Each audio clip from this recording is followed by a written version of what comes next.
The next thing we're going to have is a little question from Mike, and that is, we always do a co-host question, okay? Mike, what is the most common defect that you find at home besides GFCIs?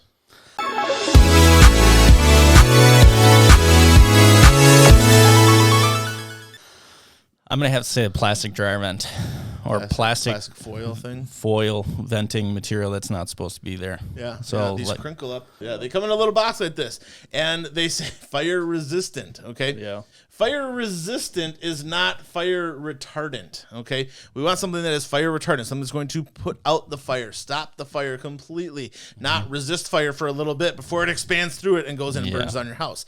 People still put them in. They're still legal. They shouldn't be. We shouldn't be selling them. We shouldn't be putting them in homes. Yep.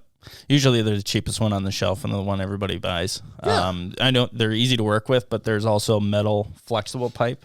This is the one you really want.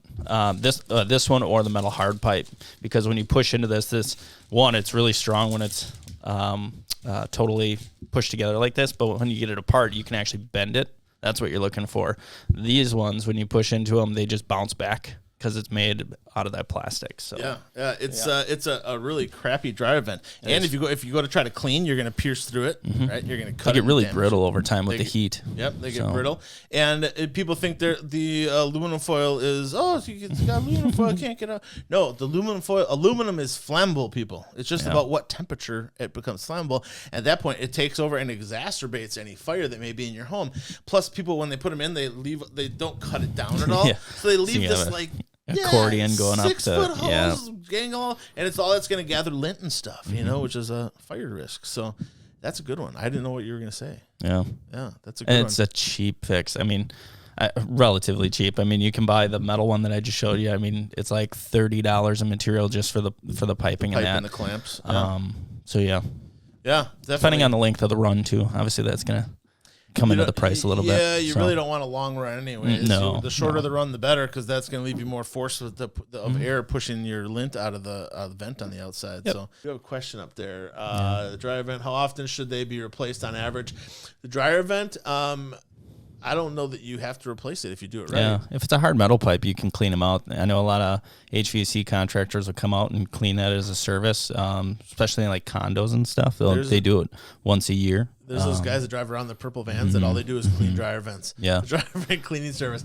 And they send a little whip in there, and it whips around. It's just a little piece of plastic that blows, and, and then they suck all that stuff out and clean that dryer vent. And if you have a hard metal or a flexible metal one, it can be cleaned, usually recommend once a month or once every 6 months. 6 months. Depending on how long your run is and stuff like that. If you have the hard, smooth-walled pipe, every 6 months you're going to be perfect. You have no issues there because that's going to move it out further.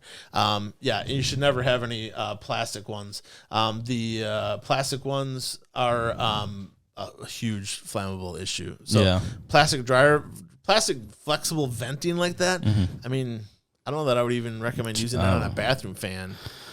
Yeah, I mean it works. I mean, in an attic space, it should be insulated so it doesn't condensate and stuff. It works, but it tears so easily. It's dry and brittle, so I wouldn't even use it there. I would use that flexible foil and plastic one that's insulated, would be a much better way to go when you're looking at an exhaust fan from your bathroom or something like that. You can also use these, flexible. Just got to make sure if it is in an attic that you insulate it. And don't have any bellies where you're holding water or anything like that. Yeah, for sure. And obviously, if you see it leaking from a hole, it probably needs to get replaced. Don't just duct tape it. Duct tape shouldn't be used in your home.